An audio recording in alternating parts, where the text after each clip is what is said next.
The seconds chapter ring is prepped. It's sanded. I've got fresh brass everywhere. There's a couple dings that I don't want to sand so far in that I will lose all the engraving. So I'm going to be content with probably a little bit of imperfection in the final silvering. But this is a 300-year-old dial, so I think it's reasonable to be content with a couple nicks and dings. So the silvering process is 2 steps. First will be the silvering powder. This is silver nitrate, and this is applied with a little bit of water. And what happens is the silver ions from the silver nitrate trade places with the brass ions in the dial piece, and a very thin layer of silver is placed over all of the exposed brass. After that, the so-called finishing powder, this is cream of tartar, is used to brighten up the silver that you placed.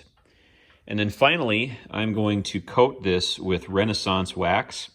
This is great stuff. For a long time, this was done with lacquer, but depending upon the circumstances, lacquer can be problematic because it can actually smear the engraver's wax. It dissolves the wax carrier a little bit, and that makes a very unattractive result.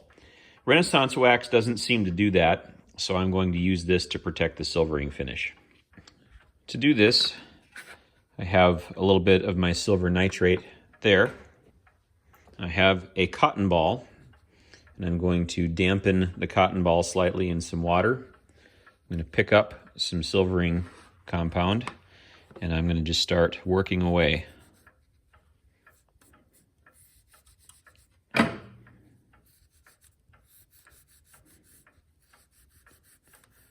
And then gradually, the silver should be reacting with the brass, and this should start to turn silver.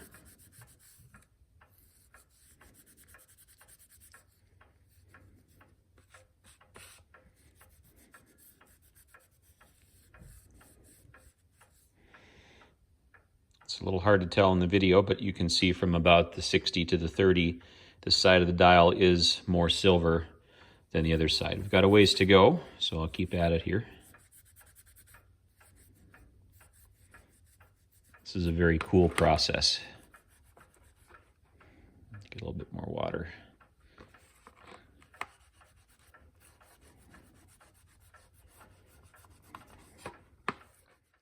Here is our seconds dial after the first step compared to an unfinished chapter ring. This looks silver-ish, but step 2 of this process really brings out the color.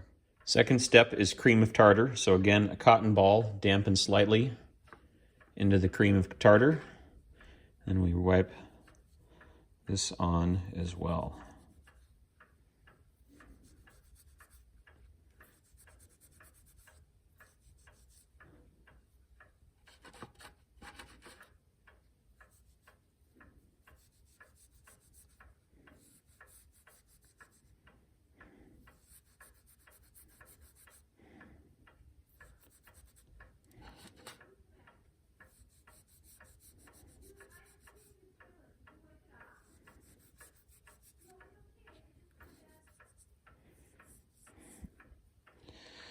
And I think that looks pretty good. My lighting is not ideal to compare to what it used to look like, but if I bring it over by the other chapter ring, you can see that it is a nice uniform silver color.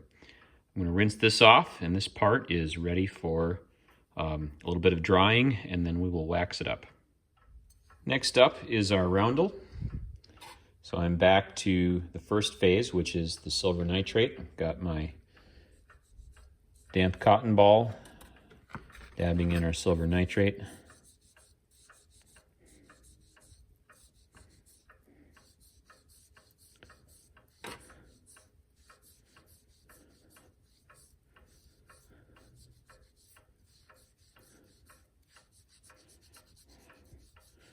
I'm working just on the left half to show the contrast again.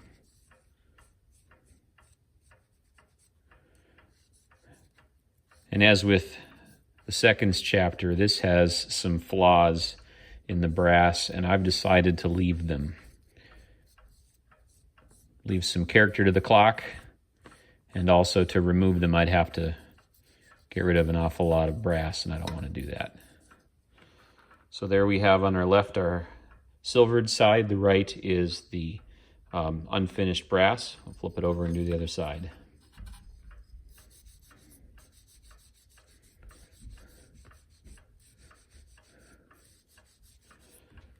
We're not looking for the full silver color immediately. That's what step 2, the cream of tartar, does. We're trying to get kind of that even grayish brown. And it does get a little darker. You can see this line was where I did the first half, and this is the second half, which doesn't have quite that same depth. So I'm going to keep going a little bit longer here. All right, we've achieved our even grayish color. I'm going to switch back to the cream of tartar to brighten it up.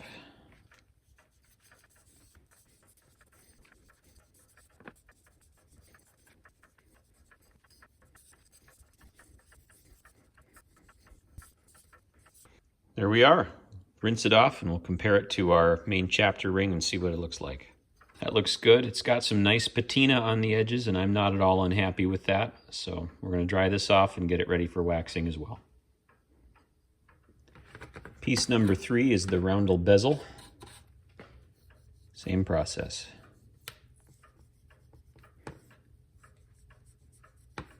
I made sure I sanded all of the nooks and crannies of this before I attempted the silvering, because if the brass is oxidized, the silvering compound won't be able to do the ion exchange that actually changes color. If you notice that some little area is not being affected as it should be, you can just pause, give it a little hit of the piece of sandpaper, and you should be able to resume. You don't have to start over and do the whole process again. Next, our month ring.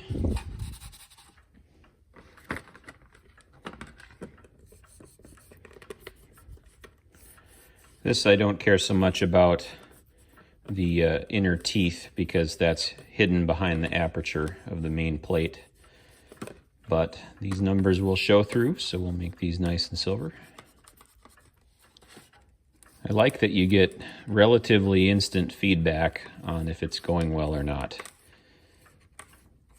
You can see after the first layer if it's going on evenly or if there are any places that are not changing color.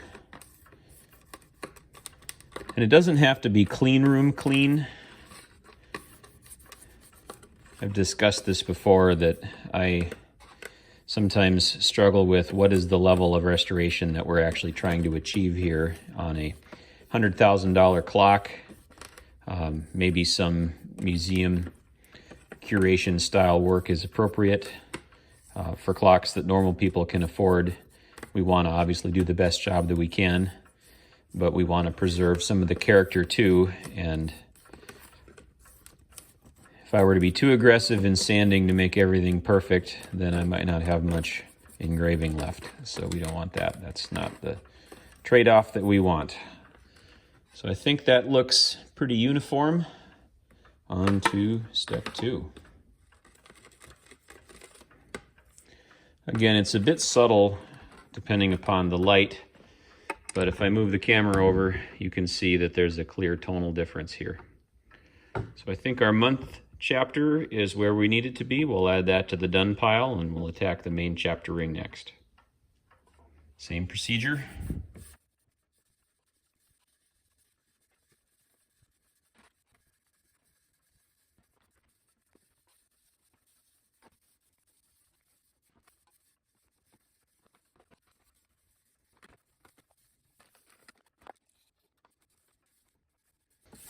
Got one little trouble spot right here I'm trying to catch.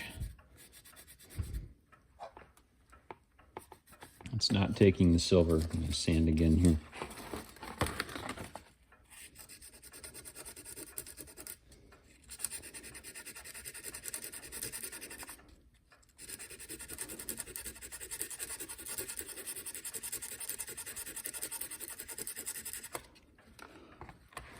See if that's enough. that's better.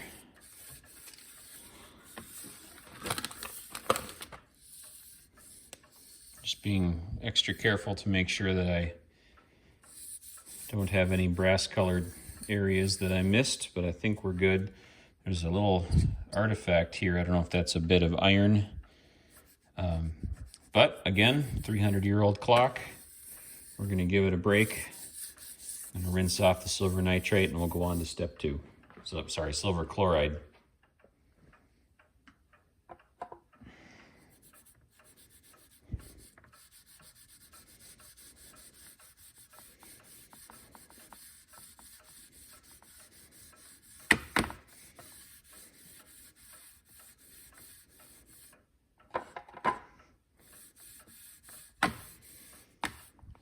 You can see the little marks here. Those are dings in the dial that are deeper than I want to address. I think that adds to the aesthetic of the clock rather than subtracts from it. It's not a brand new Howard Miller or something. This is a 300-year-old artifact, and it's got a few road miles on it, so I don't mind that at all.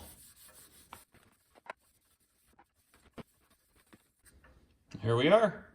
The last step is a coat of wax. I'm using Renaissance wax, which is used in conservation applications. It's relatively expensive, but it goes a long way. So we're going to grab a little out of the can. Go right around our ring. This is gentle enough that it's not going to cause the lacquer to smear. It doesn't have any solvent agents in it that are going to attack the lacquer.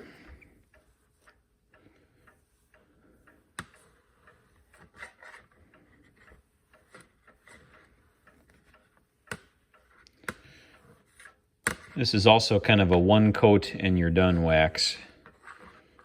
It doesn't really build up like some other waxes do. A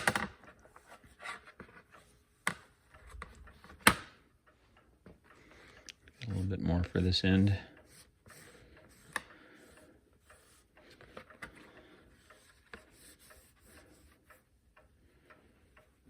And we'll buff that a little bit.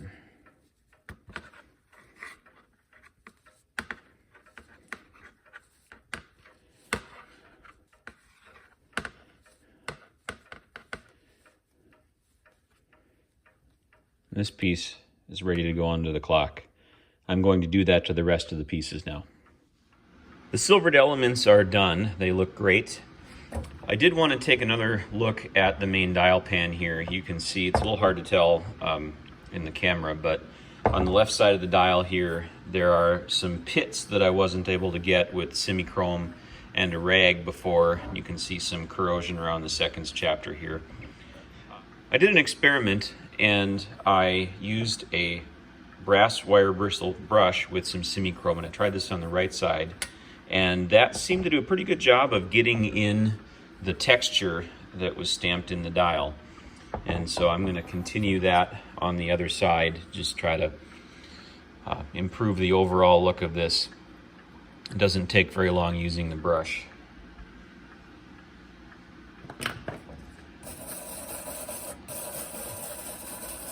It's important to use a soft brush for this, brass or plastic.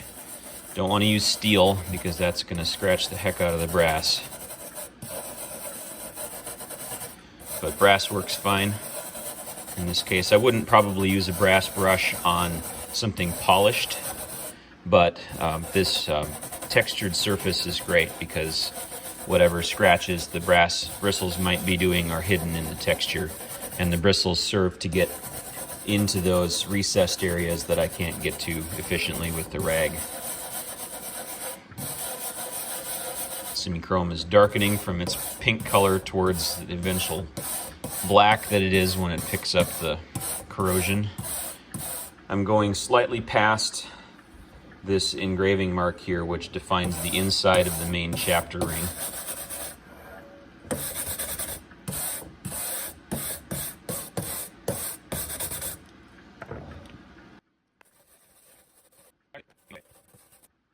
Pro tip, socks are great for this because they've got a texture that kind of rubs in as well, a little better than a smooth cloth. For this,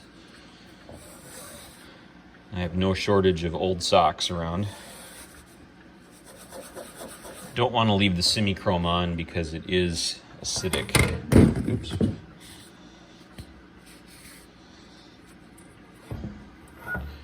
So I'm going to take some care to wipe out the holes and the little recesses to remove it. They don't recommend that you follow it with some kind of additional cleaning agent. And I don't know why. I've done a number of semi-chrome projects and they seem fine. It doesn't seem like any leftover semi-chrome corrodes the brass. But I'm hoping this clock will not need to have any dial work done for another couple centuries. So we'll try to do our best job of ensuring that will happen. As with the silvered parts, I'm going to coat this with Renaissance wax afterward. I've reached the end of the road for additional polishing. I think the result is reasonably good, reasonably even. And I'm going to protect this like I did with the silvered elements with our Renaissance wax.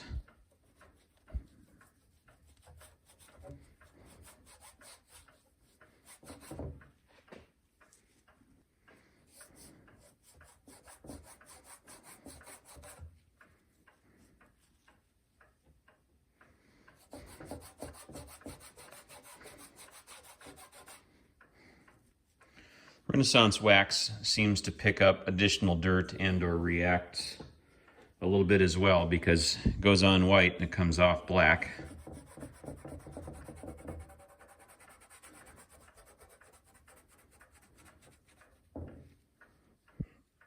And finally, I'm going to wax the spandrels as well.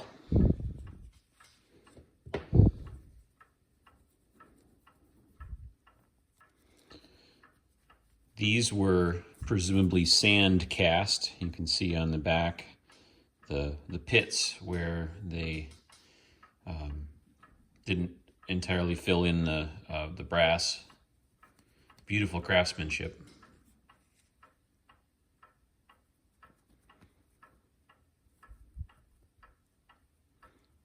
I'm not sure if the original one was carved out of wood or possibly stone to make the mold from.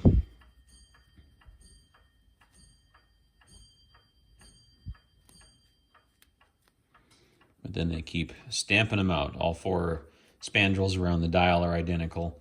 Obviously the two above the roundel are mirror images of each other. The good news in this case is the parts that are more likely to get corrosion are the parts that are raised, which are the ones that are most likely to be touched. So even though I'm probably not getting into every nook and cranny, I'm probably covering the ones that matter. Now it's time for the fun part, reassembly.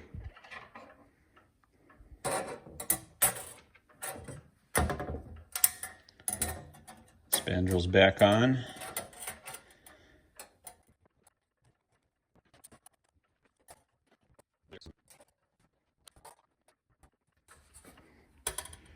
Now we'll put the calendar track together.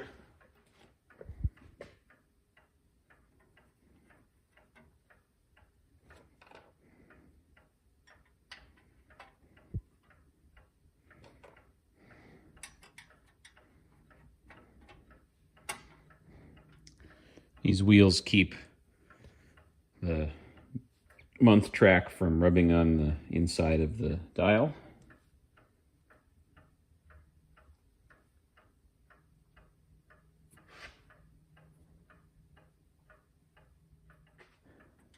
These pulleys are not exactly the same, nor are the holes. The one on the right is requiring a little bit larger taper pin than the one on the left.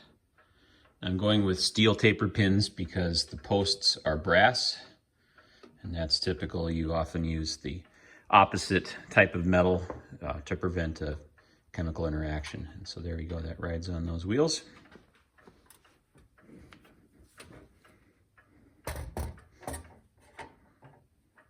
There you go, that looks really nice. Next is the roundel. Turn this around so you can see it better.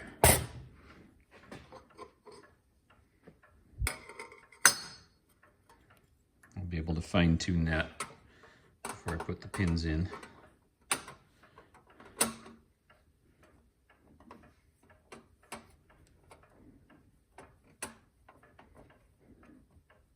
Looks about right.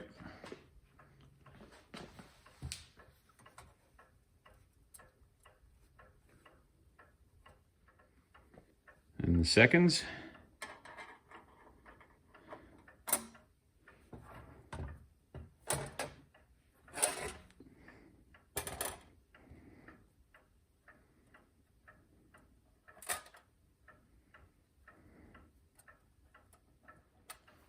And lastly, the main chapter ring.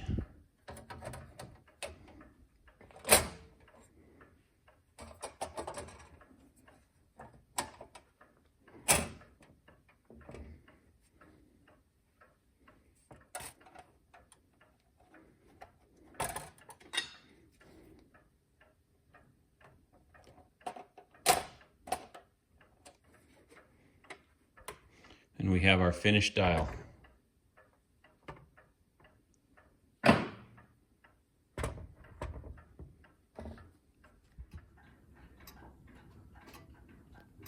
Here is Peter Wise in the case. Unfortunately, this is a marriage.